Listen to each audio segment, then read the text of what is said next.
Good morning.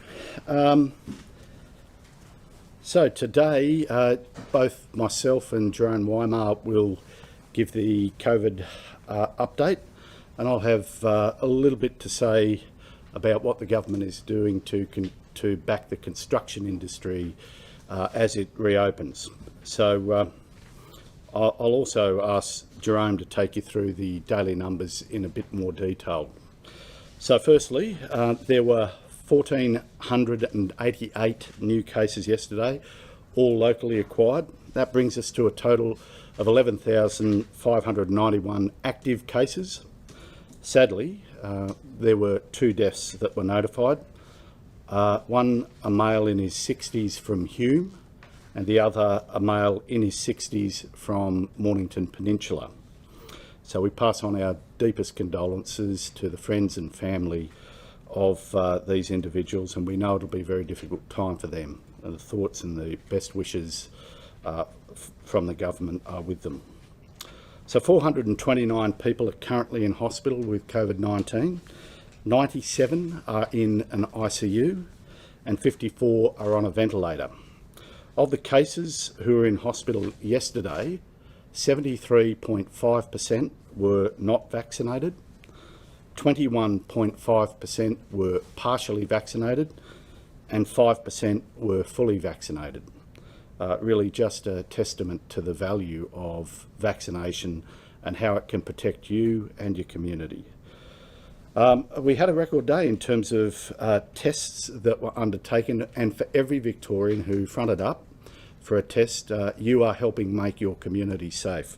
71,224 tests were processed yesterday, and again, another great contribution. 36,878 vaccines were administered at our state hubs yesterday.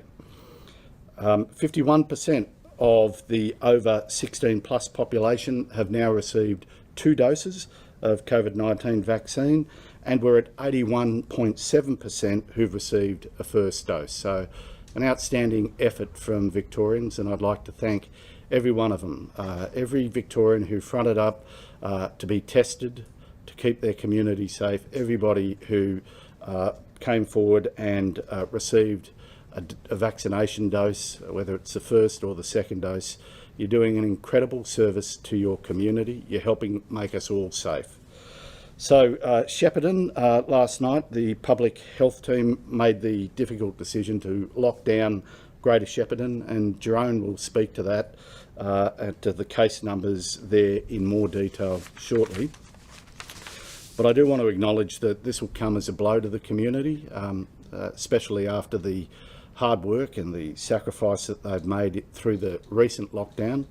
So we know that the people of Shepparton are resilient, they are tenacious, and they will rise to the challenge as they have done before. If everyone with symptoms or who's been contacted by the department as a close contact comes forward for testing, then we'll have the best chance, of course, of running this to ground as quickly as possible. So please, if you're in Shepparton, if you've got symptoms, if you've been contacted by the department, come forward and get tested. That's a way that we can wrap our arms around the presence of the virus in your community. I'd now like to take you through an announcement around the construction industry that I'm proposing, and also you'll recall that yesterday we announced that our roadmap to reopening in a COVID-safe way, and reiterating that how thankful I am to industry for their honest and frank discussions that they've had with both myself, departmental representatives, the discussions that they've had with Minister Allen and Minister Pakula as well. This has been quite an exhausting process, but their contribution, their hard work, whether it be employer organisations or unions, has been outstanding. But today we announce that the Victorian Government is going to continue to stand by the construction industry and construction businesses most affected by the building sector lockdown. We'll be providing cash grants to thousands of operators who've been playing a key role in the fight against the Delta variant, and we're proud to announce $196.6 million in a package of support. It'll provide one-off payment to eligible businesses, including sole traders, to cover the periods of restriction from the 21st of September through to the 4th of October. So that's more than 70,000 construction businesses in Melbourne. The city of Greater Geelong, Surf Coast Shire and Mitchell Shire will be eligible for the Business Cost Assistance Program Round 4 construction grants. Eligible non-employing sole trader businesses will receive a one-off payment of $2,000, increasing to $2,800 for businesses with an annual payroll of up to $650,000, $5,600 for a payroll of $650,000 to $3 million, and $8,400 for a payroll of $3 million to $10 million. Separately, construction workers, of course, who have lost hours will be able to apply for COVID-19 disaster payments, as can sole traders who are not registered for GST if they lose work and do not qualify for state support in other programs. But I want to stress this point, and it really is a point of great disappointment to the state government.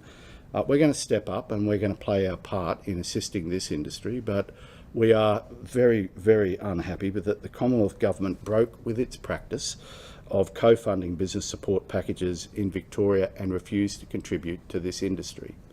It is incomprehensible why this industry has been singled out for particular and, might I say, unfair treatment by this government. And the federal government, of course, have taken this stance for reasons that cannot really be understood. After all, these are, in large measure, small business operators who've been impacted because of lockdown orders.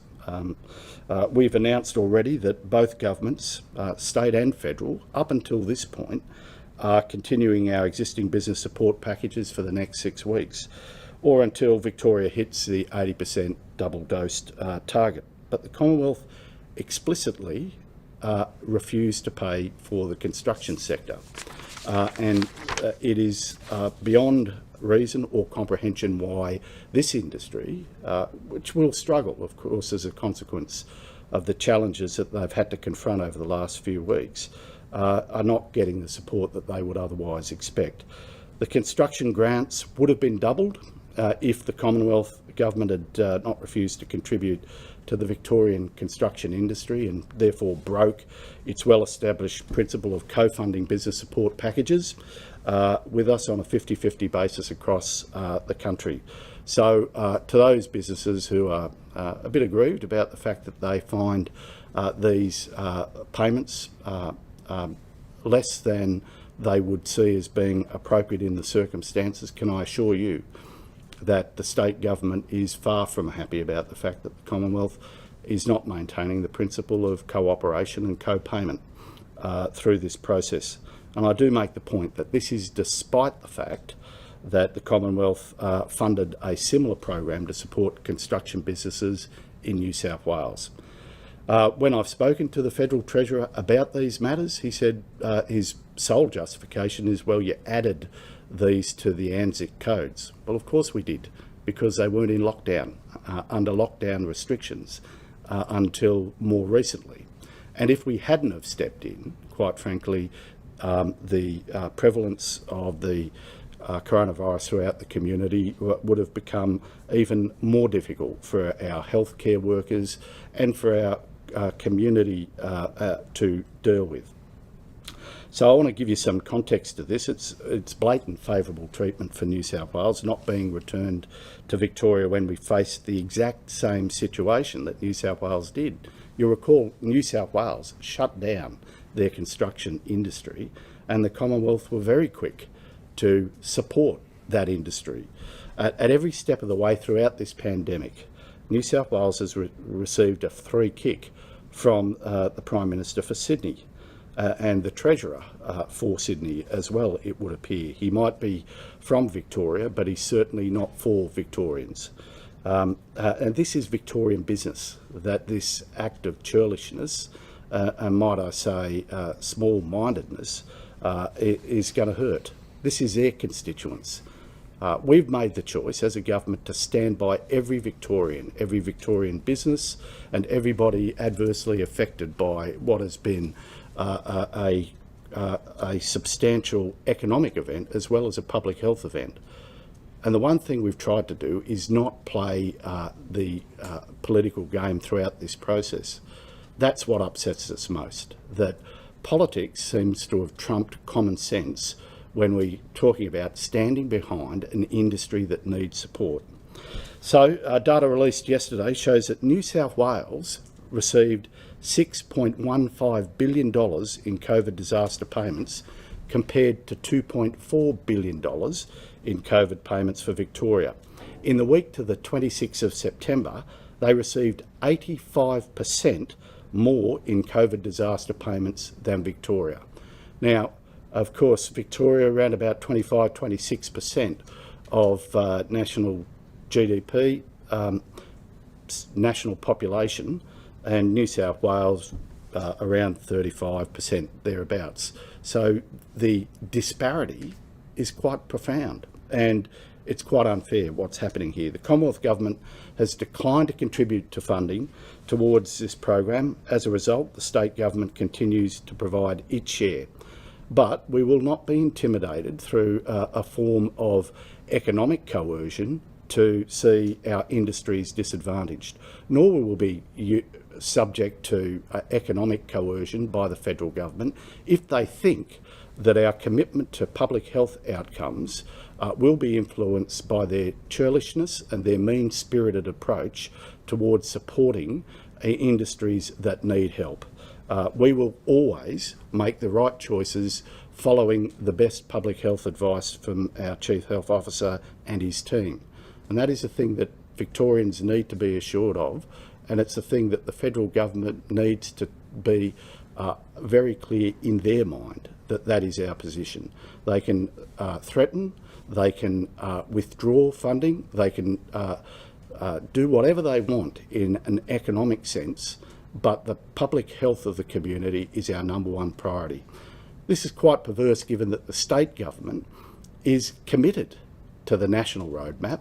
You heard the Premier here yesterday in unwavering terms, making it clear that our actions are consistent with that roadmap. And it seems rather strange that the political colour and complexion of a government seems to be the driving influence around what the federal government considers to be fair and appropriate treatment. And it's not us that they're hurting in large measure. It's these businesses and it's a Victorian community.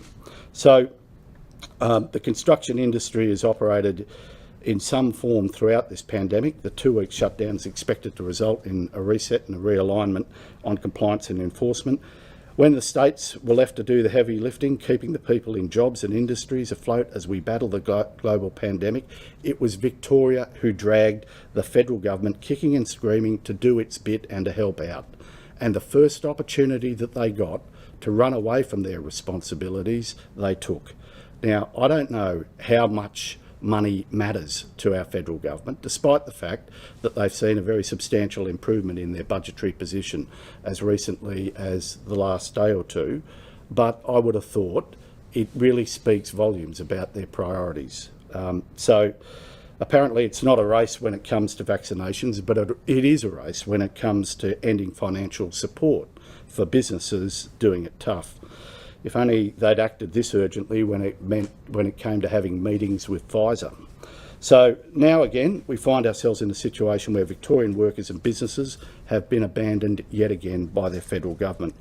So if the federal government, if the Prime Minister wants us to stop calling him the Prime Minister for New South Wales, well, he has to stop acting like it. Today's support is targeted where it's needed most, and Victorians are standing up to deliver what industry needs and what industry deserves. It's fair. In fact, it's more than fair. It's an imperative that we make sure that industry gets the resourcing they need.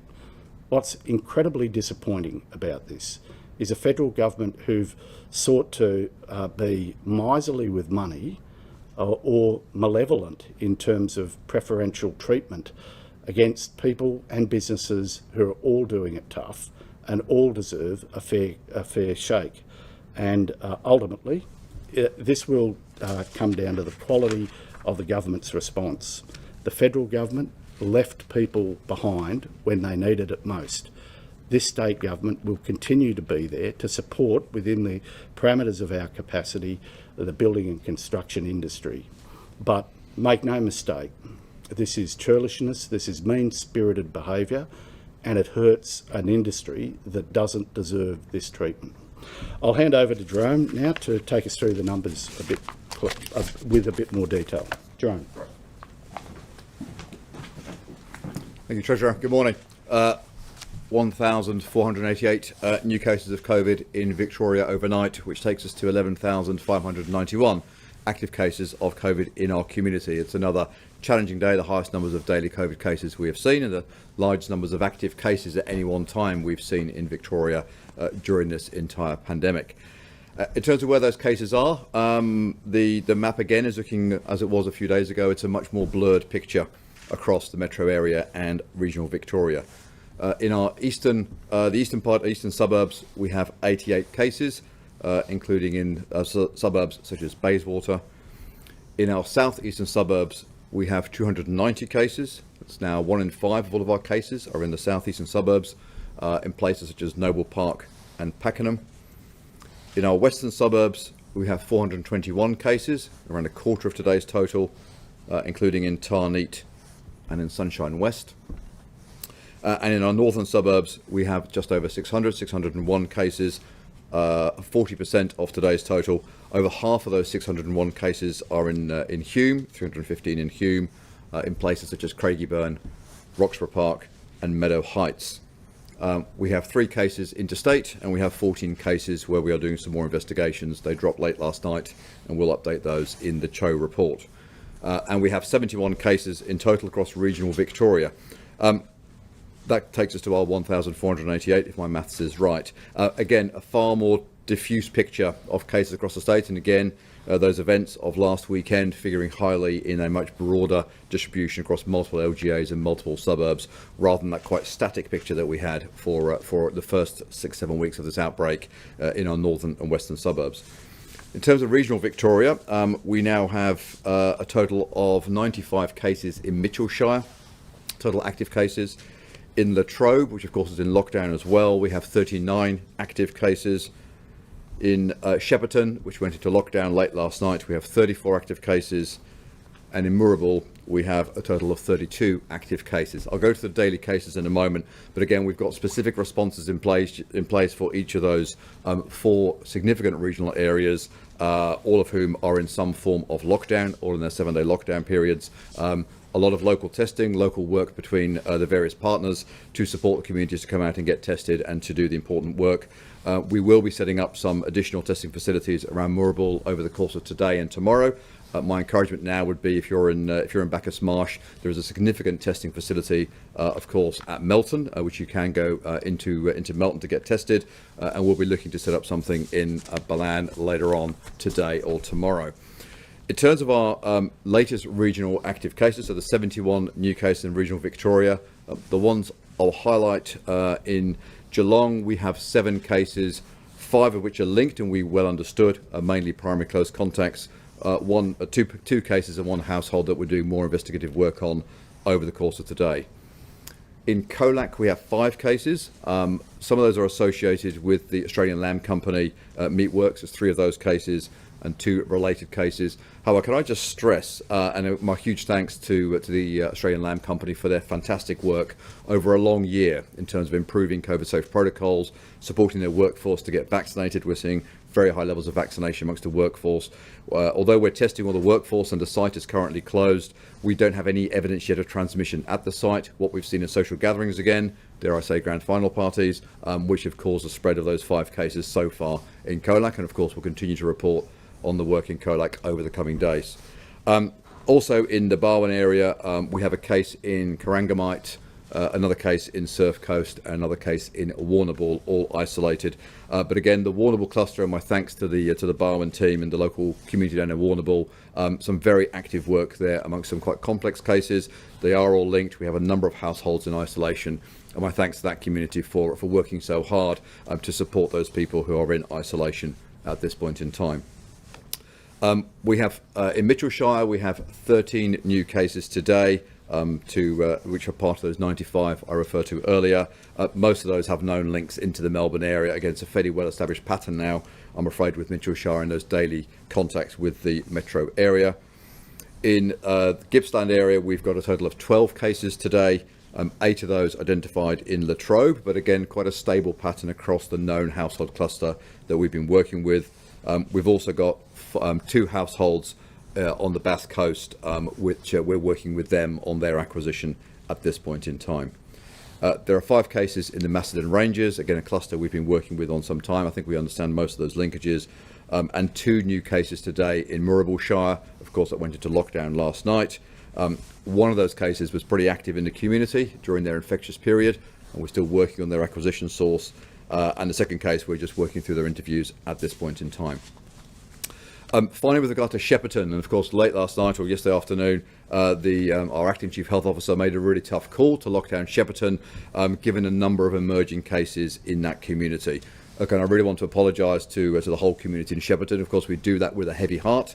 So it's a very difficult decision for Ben to make. And we, of course, a bit like Latrobe, we made the decision late on the grounds of emerging information during the case yesterday. We have 10 new cases in Shepparton in today's numbers. 6 of those are linked across 4 different households. Again, we have that includes a case involving a grand final party with 17 other people, and there are other people we know that are positive at that particular event, and a number of exposure sites across Shep and Yarrawonga as a result. We've also got 2 household contacts of an existing case, not too worried about that, but also 2 further cases of one household that are unlinked. So a bit of work to do now for our Shepparton team. There are testing facilities set up at Shepparton Showgrounds today, the big drive-through that we've used a fair amount of time now in the last few months, and of course the Goulburn Valley Health walk-up on Graham Street. My thanks to the whole team at Goulburn Valley. I believe they'll be doing a further local media announcement this afternoon on an update on local cases. One of the benefits, of course, of the work we've all been doing with Goulburn Valley Health over the last few months is we have a very high rate of vaccination now in Shepparton, 86% first dose in Shepparton, and coming up to 50% double dose. So we'll, of course, continue that vaccination drive in the Shepparton area. I've touched briefly on the themes of the outbreak already. So we are seeing a number of cases in staff or people who work at abattoirs and meatworks. And again, my thanks to the whole meatworks industry for the hard work they did last year and that have sustained around ensuring that staff are well controlled in working in effective worker bubbles, very high levels of vaccination, and all that encouragement, all that hard work over the last few months of getting their staff vaccinated will, I think, now really start to pay off, and all those other COVID-safe controls that are in place.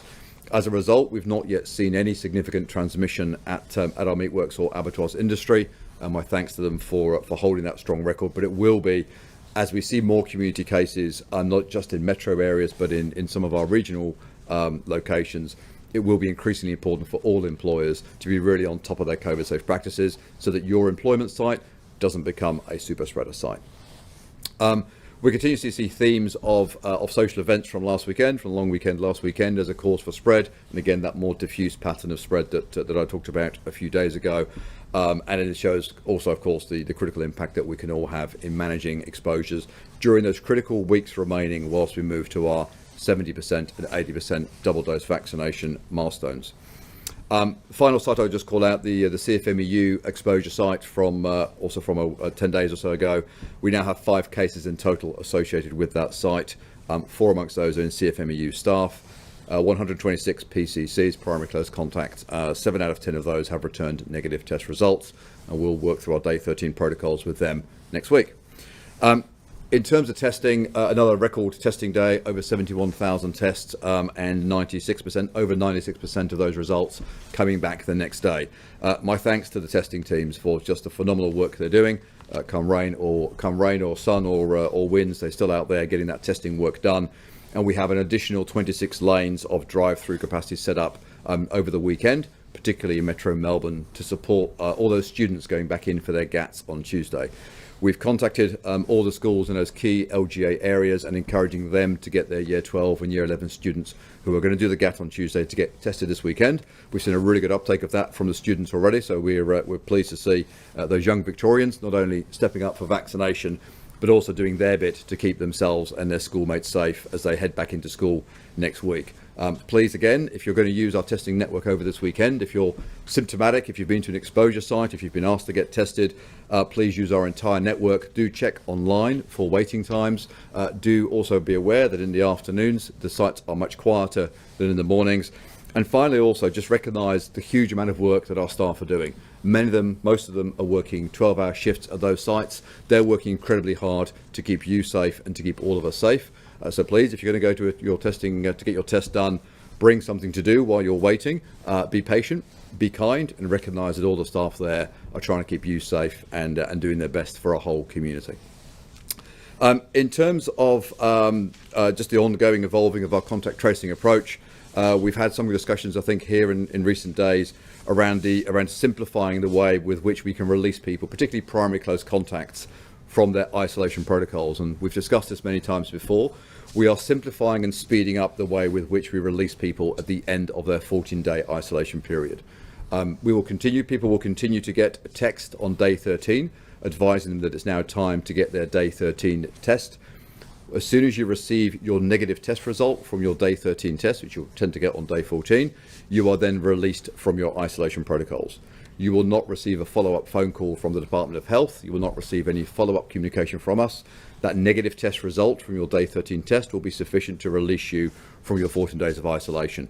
And can I once again thank everybody who does that hard work of isolation. Being a primary close contact is not much fun. You're waiting in the balance as to whether you've got COVID or not, but it is so important that you do, because it's a way with which we slow down and stop onward transmission through you and through your family and into your own social networks. So my thanks to you for doing that, and this step will, I think, significantly ease and simplify the way with which we manage to release people from their quarantine. And in fact, only like yesterday, we sent 24,000 of those day 13 text messages to encourage people to get their day 13 test so they can do what they need to do to get themselves released.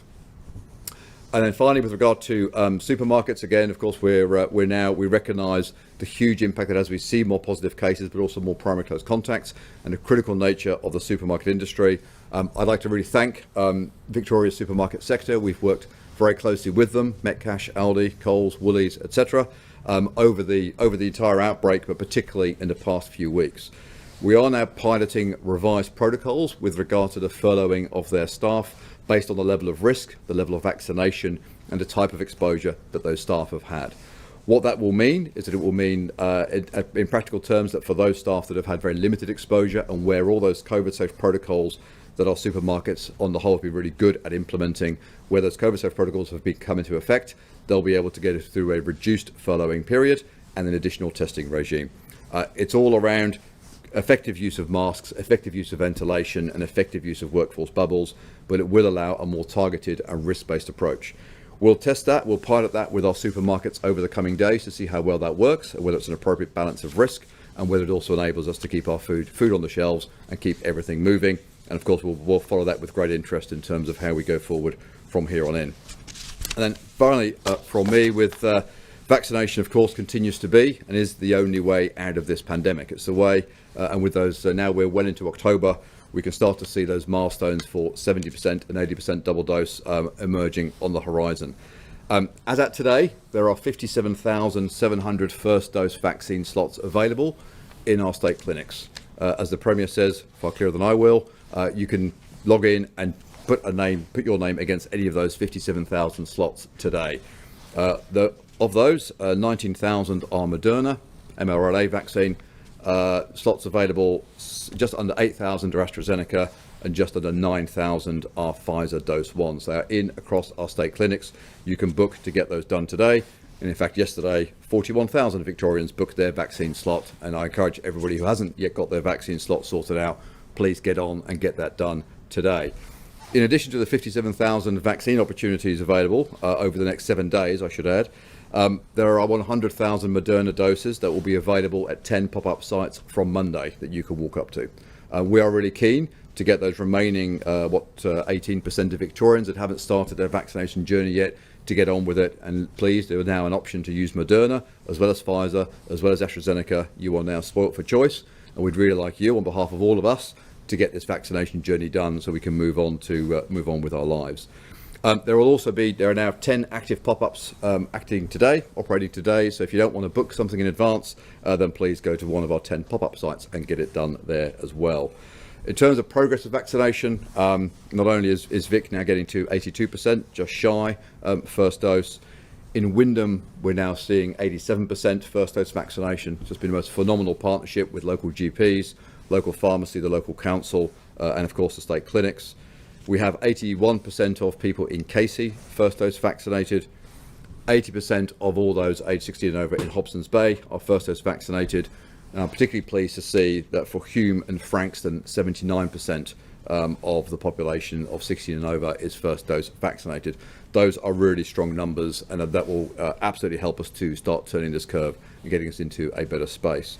I'm particularly keen that people who live in Moreland and Darebin, where we're seeing 73% and 75% first dose, that we really encourage people there to come forward and get vaccinated. We'd really like to level up all of our LGAs and make sure we've got people first dose vaccinated. And now, of course, we turn our minds to second doses, with 78% of those over the age of 70 having already had their second dose, and 70% of Victorians in their 60s having already had their second dose fully vaccinated. They're now setting the lead with others to follow. But 31% of 30-year-olds have now completed their second dose, and 64% of those in their 40s. So we are starting to see those age groups moving towards those double dose headlines. In terms of pop-up sites, we will have today three school pop-up sites are going live today. Again, these are good opportunities for people who live locally to come and get vaccinated close to your home. They are at Glenroy Secondary College, at St Francis Xavier College in Officer, and at Epping Secondary College. Next weekend there'll be a further 6 sites opening up, including at Roxburgh College, at Minaret College in Officer, at Brunswick Secondary College, at Kernigh College in Morwell, at Northern Bay College in Corio, and at Werribee Secondary College. And I will now close, finally, with just to confirm that we also have the pop-up working right now at Whitton Oval. My thanks to the Bulldogs for being such fantastic partners in this ongoing community effort. And with that, I'll hand back to the Treasurer for questions. Thanks, Jerome. So both Jerome and I are available to take any questions you might have. On the construction support, Treasurer, the Federal Treasurer said a couple of weeks ago that the reason, and I think you touched on this, the reason they didn't contribute 50-50 to this batch of funding was because the Victorian government chose to keep construction out of the original group of sectors that would be eligible for grants. Clearly this was a discrete event. There was a shutdown, so you wanted money to flow to them. New South Wales had construction in their list of sectors that would be eligible for funding. Was that the only reason the Treasurer gave for not contributing to this round, and was that a cop-out excuse? Oh, look, it was certainly the only excuse that he gave me, and it doesn't make sense. I mean, this is a federal government who at every turn have sought to have lockdown restrictions eased, lifted, removed. So the argument seems to be, if you go in hard with lockdown and you include as many industries as you possibly can, those industries won't be financially disadvantaged. If a government tries to manage, consistent with the public health advice, those industries that can remain open or have limitations upon their trade, and then of course there's the category that's most adversely affected, those who are shut down, it appears that the Commonwealth say once you've decided who's locked down and who isn't, that's chiselled in granite, and you shouldn't react to the public health threat as it emerges. Now that is not only irresponsible, it's dangerous from a public health perspective. And that was effectively the only coherent reason we could get out of the Commonwealth, and it's an incoherent reason, and it's an unfair justification. Quite frankly, our view is, and will remain, that we will support businesses that have been adversely affected by lockdown, and it doesn't matter whether you are part of an original set of ANZIC industries affected or you're added to it. The pain is just as pronounced while you're going through that event. So we'll be there to support them, and it would appear that the Commonwealth will be selective when they choose to support people. On the disaster payments, the statistic you've quoted, the eligibility for disaster payments is the same in every state. It's a demand-driven system. It's not. The amount Victorians would take up would not be any different to the amount New South Wales people would take up based on the federal government's disposition to that state. They've been in lockdown much longer than we have. Doesn't that entirely explain the reason for the discrepancy? Why have you quoted that statistic? It is demand-driven, you're right, but I think we can also see from the latest ABS statistics, and probably take some confidence from that, while New South Wales has been losing in the August data quite considerable number of jobs in their economy, the Victorian economy continued to generate jobs. Now, why is that? I think what's happened is business have understood that if they don't retain a relationship with their staff going forward, because remember, Victoria has gone through quite a considerable period of lockdown, and we've had experience going into and coming out of lockdown. So I think they've maintained a continuing association with their workforce. But the numbers of Victorian workers who are recording 0 hours of employment is also a pronounced problem. So yes, it is demand driven, but I don't believe it demonstrates any greater pain in the New South Wales economy. It just demonstrates the resilience of Victorian employers who've been making the effort to keep the relationship going with their staff, and therefore not to make necessarily the claims against those payments. Would you agree it's unfair to use that statistic to prove any kind of bias from the federal government to New South Wales? Well, I'd say it's a fact. That's the amount of money that they're paying. You used it to justify the point of the Prime Minister being the Prime Minister for Sydney, but it doesn't in any way do that. Well, no, what it does demonstrate is that the public purse is consistently directing a disproportionately high level of funds to New South Wales over Victoria. And I don't think I'm signing up to an argument that says New South Wales has transparently suffered a greater economic event, and it's being demonstrated in the figures. In fact, I hear quite wrongly, might I say, from many economic commentators that New South Wales is a standout economy of the nation. Not when it comes to jobs or economic growth, it's not. Victoria is and continues to be in those circumstances. But I will make the point, if we're talking about looking after industries that need it, when they need it, this is a time that the federal government should have stood up and be counted for the construction industry. You're right, it's a demand-driven process. It would appear that Victorian businesses are not only more resilient, they're also a lot more self-sufficient in terms of their willingness to keep that association with employees, and they're doing it for a very obvious reason. They saw in a constrained labour market where it's difficult to get the labour they need, that they've had to keep the association with their workforce. So they've done it tough, and they've done the right thing by their employees.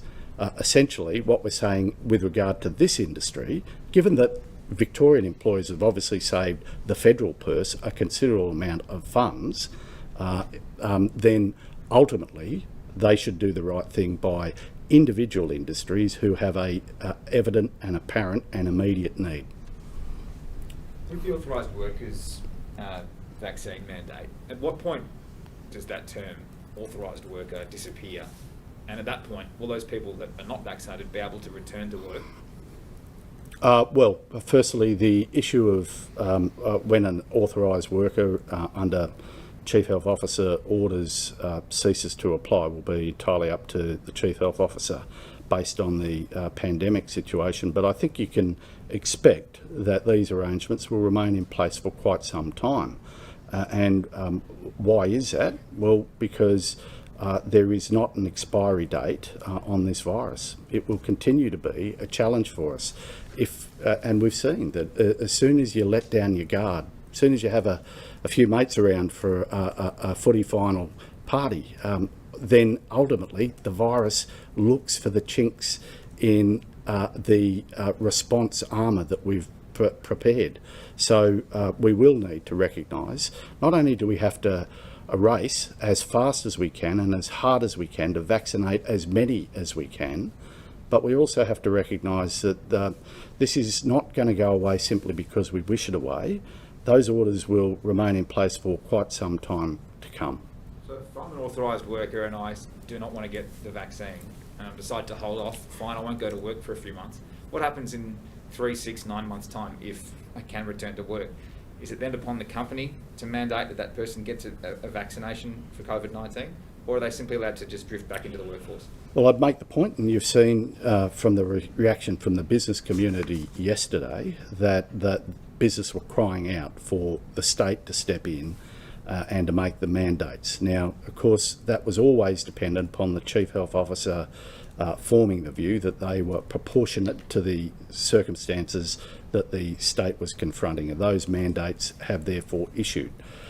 If somebody is thinking that, look, this might disappear in a month or 2 or 3 months and then we can all get back to normal, our lived experience is somewhat different to that. This virus is not only insidious, but it has surprised us in terms of how long the fight has gone on. And the one thing that can undermine our community resolve is people not doing the right thing and getting vaccinated, or forming the view that this will be a short-term aberration and they can hold out and not get vaccinated. We need to engage people who have a genuine concern against vaccination, who have legitimate health issues that they're concerned about, and they should be engaged. And indeed, there are exceptions for those people under the public health orders. But the most important thing that we need to do is to make it clear to the community we will not be out of this anytime soon.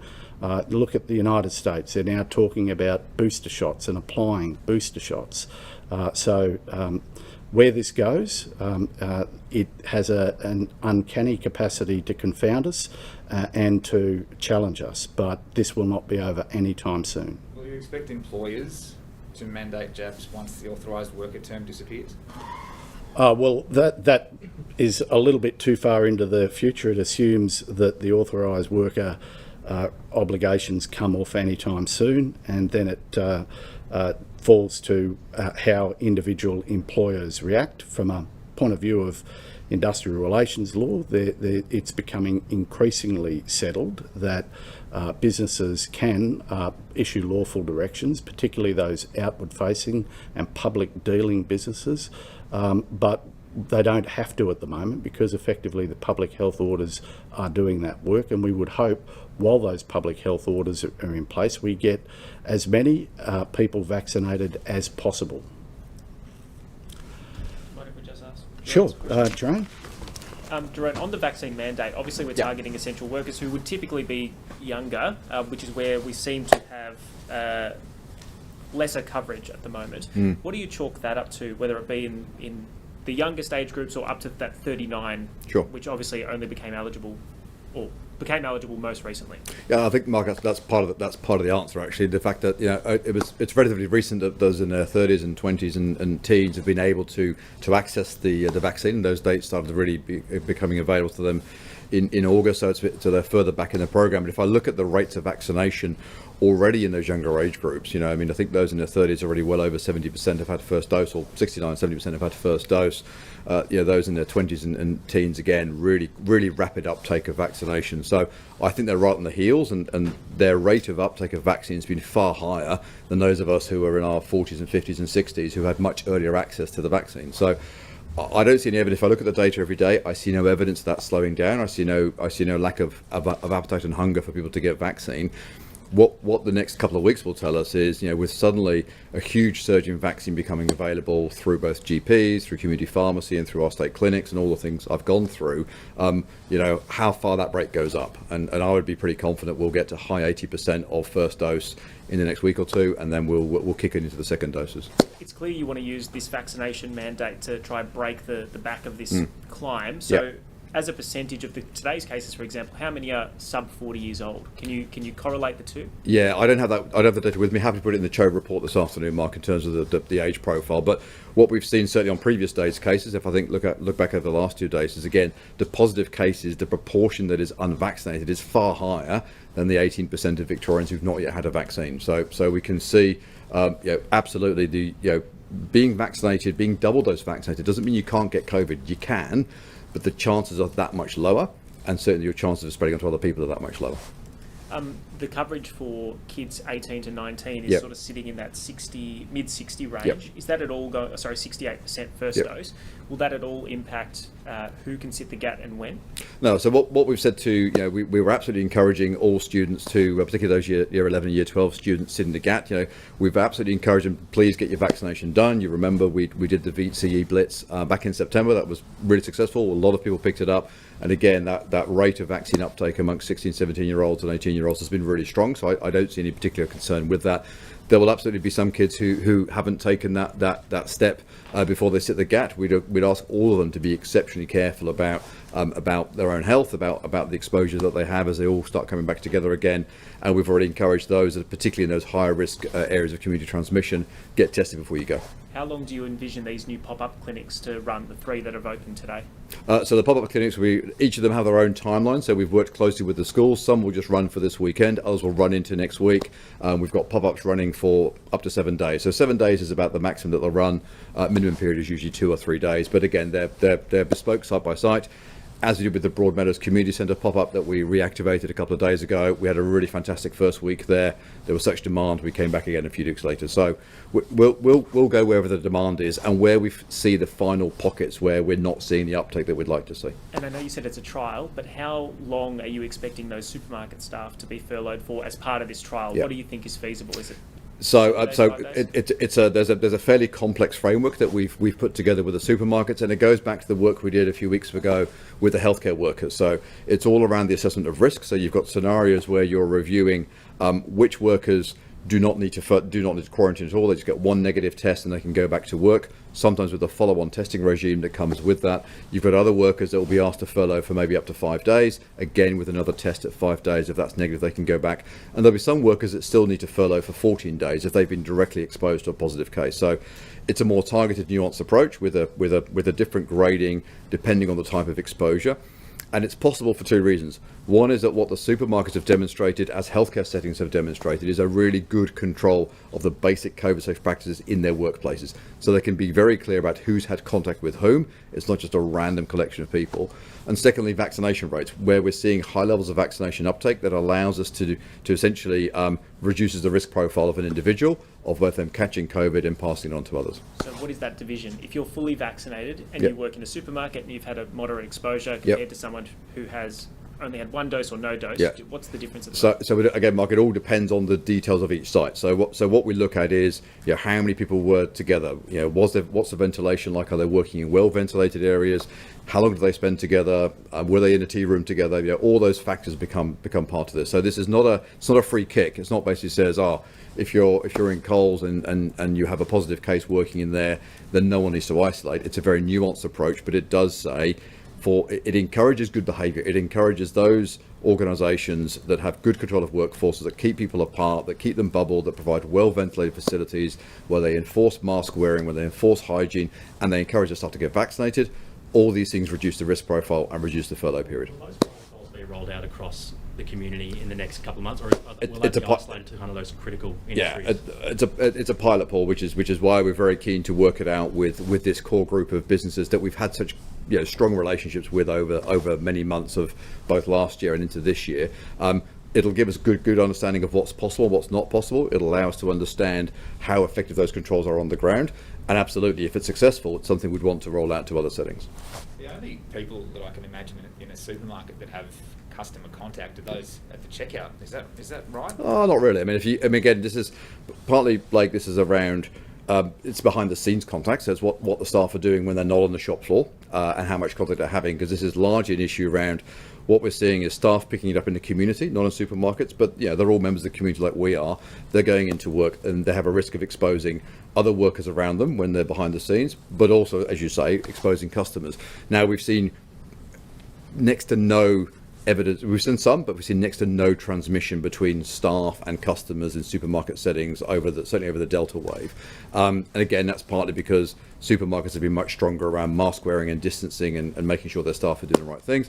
And you've seen the screens they have up at the checkouts, but staff are also interacting through the deli counters. They're stacking shelves. They're moving around the store. So there's other types of exposure that are there. So again, this is a set of guidelines that the industry has signed up to that says this is what we will tell our staff to do and encourage them to do. It reduces their risk, and it's a good solution for everybody. Jerome, we're hearing reports from some doctors that the hotline is telling COVID positive patients to get retested at day 13, and then their positive result is being classified as a new case. Are you aware of that? Yeah, that would surprise me, Mitch. I'm happy to take that one and look into it. But certainly we're not regarding new. We wouldn't intend to generate a new case if you're a positive case and you have a positive test again at day 13 as being a new case. What we are working through, what is becoming, what is a significant challenge, and particularly, this is a message really to families living with COVID, is what we are seeing is particularly where there's a large number of people in a household that COVID can take a while to work through family members, and we get that confusion about when the day 13 dates are and about what people's exposure period are. And we all know of people who are caught in those cycles where people go positive at different times and the day 13 keeps moving out for that whole household, and that's certainly an issue that we're looking at the moment. On the contact tracing Yep. change, has that just come into effect today? Like, what should people expect? Yeah, so from today, so from last night, what if you're a primary close contact, you will continue to receive on day 13 a text message from ourselves, from the department, that will say it's now time for you to get your day 13 test. You'll then get your day 13 test, let's say it's today. Tomorrow you'll get your result. As soon as you get your negative result, you'll then be cleared from isolation. And that's what our new process makes very clear to people. Previously, there was an additional step whereby there would then be a call from the department or an SMS from the department that says, just to confirm your negative result, do you have any symptoms? That's the step we've now disposed of. What we were finding is that people are, naturally anxious to be released when they thought they could be released. It was generating a lot of extra demand, a lot of extra questions, and also recognising it's a very low risk end of the process. So as soon as people have got that negative day 13 test result, we're happy to let them go. Do you have any apply for people in home quarantine? In terms of, how do you mean? So people that are doing home quarantine. In terms of returning from interstate? Yeah. Yeah, absolutely. Yeah. So if you're a returning day 13, so if you're a returning traveller from New South Wales, for example, you've got your 14 days of isolation. Again, you'll get a message at day 13, and then you'll be released at that point. Is it a sign of the times that we've had a record case day today, but we're not really talking about cases and hospitals and the nitty-gritty of where all the cases are? We're talking about new contact tracing, high rates of vaccinations. Look, I think Paul, you put it really well. It is absolutely a sign of the times. It's when you're dealing with close on 1,500 cases a day, you've had 3 big days in a row.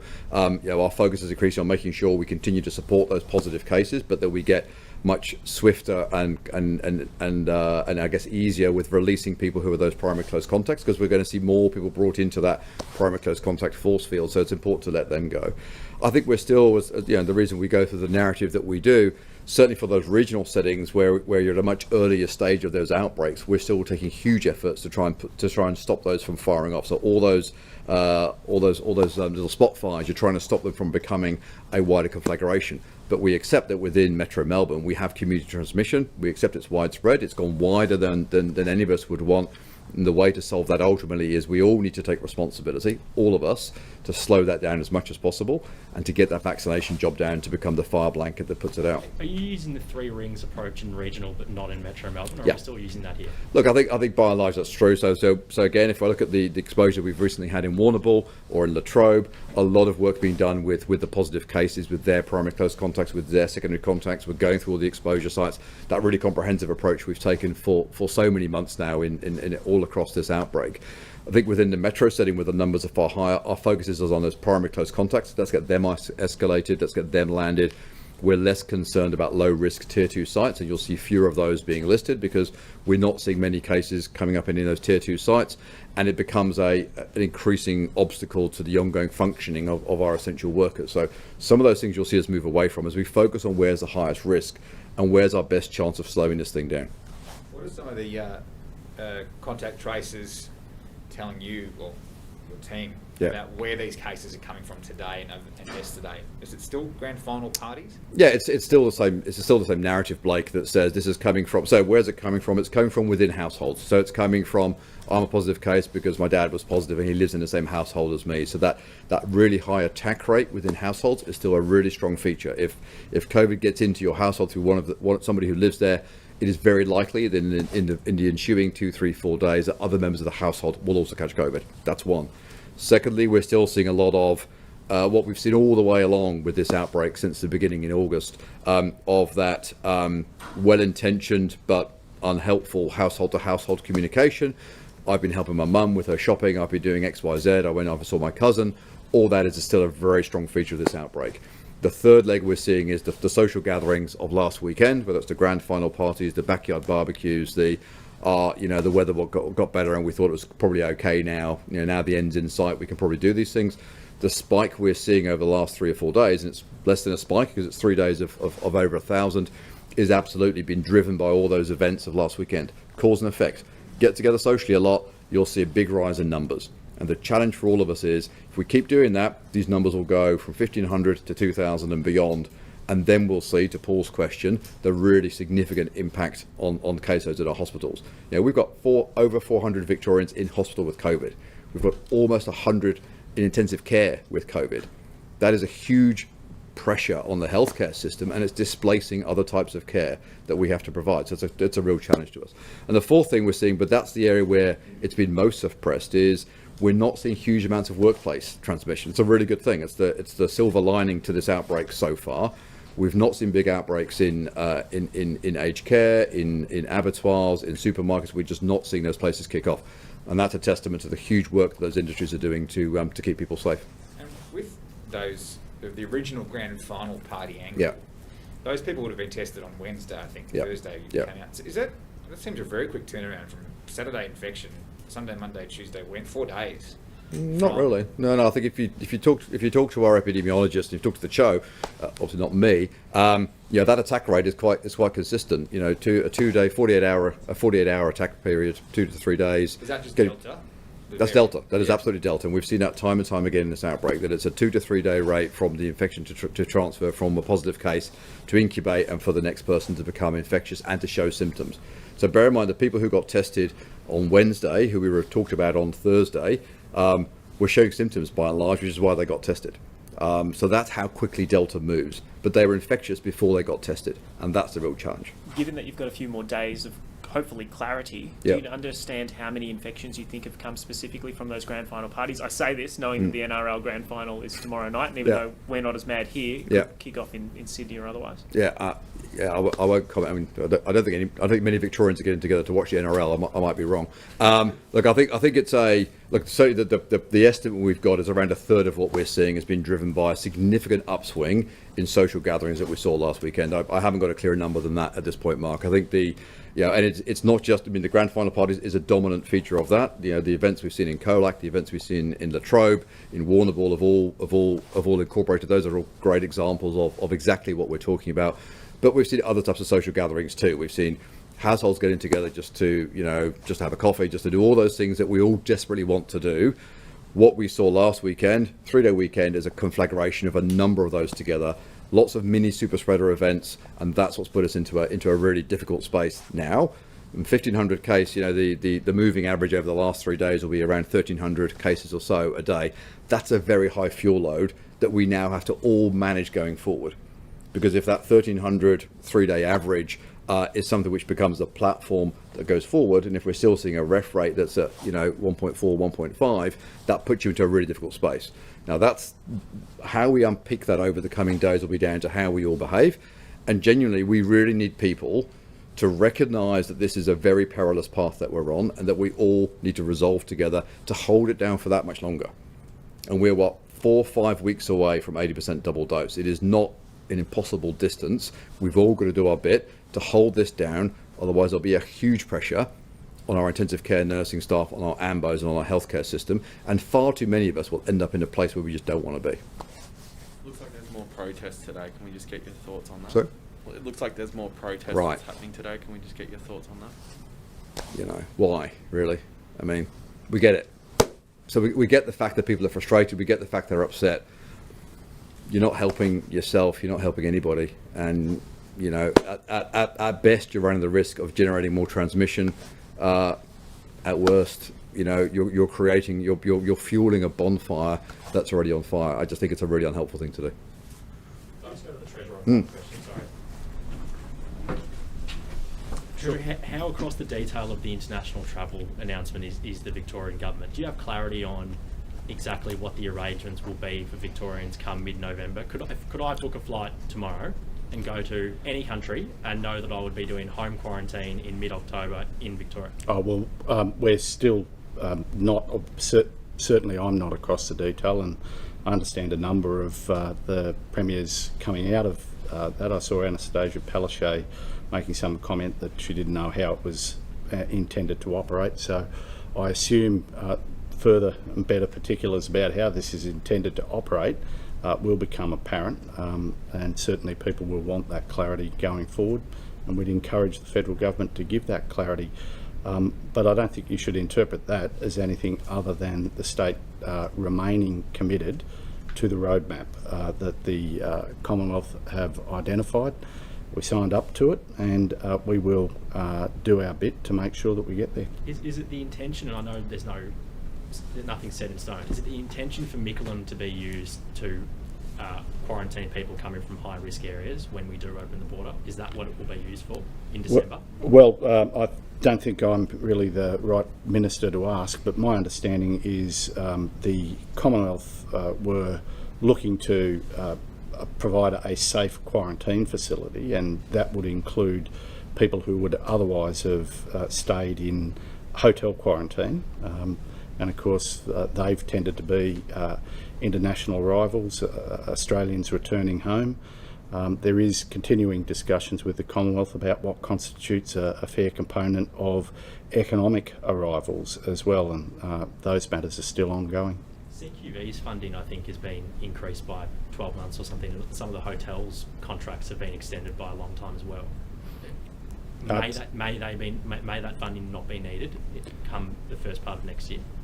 Oh, look, firstly, I think it's prudent that the government make sure that we reserve the capacity for hotel quarantine. Secondly, I think the Commonwealth has been pretty clear that they are looking to augment rather than substitute existing effort in terms of what's been put in place. We would prefer more substitution and less augmentation. My point is, if there's home quarantine, if that's what the intention is for November, then what's the point of any of that? Well, there will be, you're right to make the point that there will be those arrivals from high-risk areas, areas where we don't have TGA approval for the vaccine that has been utilised. So in those circumstances, there'd still be the requirement for quarantine arrangements. What do you think, Treasurer, the government recognising the Indian and Chinese vaccines and the fact that that'll allow international students hopefully to return soon? Well, I think it's a good sign. Certainly, the fact that TGA has gone through its appropriate processes and approved these is a clear sign that there is increasing confidence around the safety and the utility of these drugs. And of course, we know that they have been effective because we're seeing the progressive improvement in their domestic populations where they've been applied. Would you feel comfortable booking an international holiday in January, February next year? Well, I suppose we're all going to have to wait and see how this plays out. And the one point I'd make is that we've all been surprised at how these events have unfolded. I've got to say, if you'd have asked me in January of 2020 whether we'd still be here battling this virus. I would have thought that was incomprehensible, but here we are, and the challenge continues. And just because it's been a long challenge, just because it's been an exhausting challenge for everybody, and I understand that, we have to recognise that the job's not done yet, and we have to keep together to get to that last push. As Jerome says, we're 4 to 5 weeks away from reaching those national roadmap benchmarks. Believe me, I would be more than comfortable, having been fully vaccinated, AstraZeneca, to take an international trip when the government says it's appropriate that we can do that. Just a final one on business support. When the Commonwealth's disaster payments, presumably if they stick to their word, stop 2 weeks after 80%, will Victoria's grants continue for businesses who still need to operate under restrictions beyond 80%?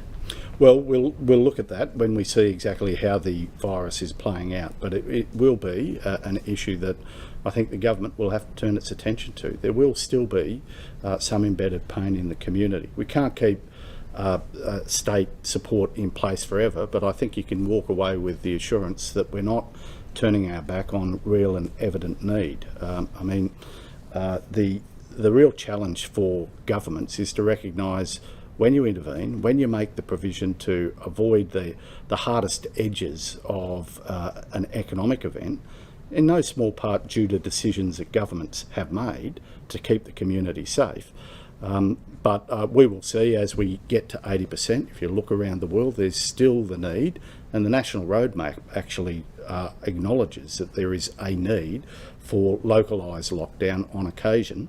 And you've seen in Singapore where they're just getting close to 90%, if not indeed over 90%. They've still got lockdown arrangements in place.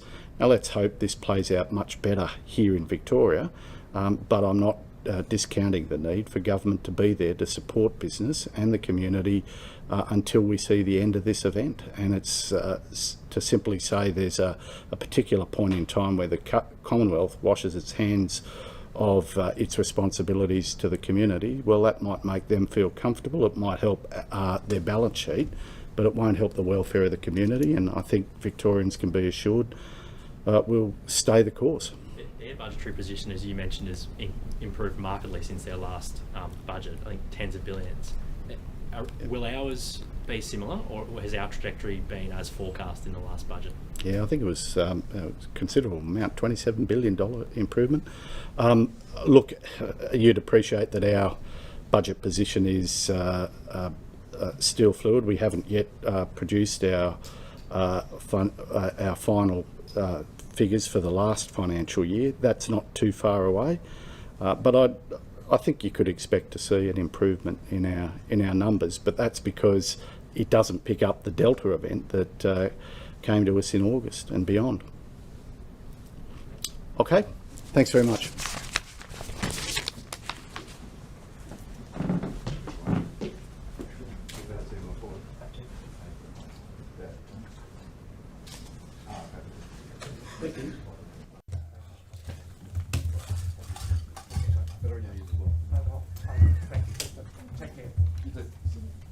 Thank you, Andy. Hey, we've got to run. There's another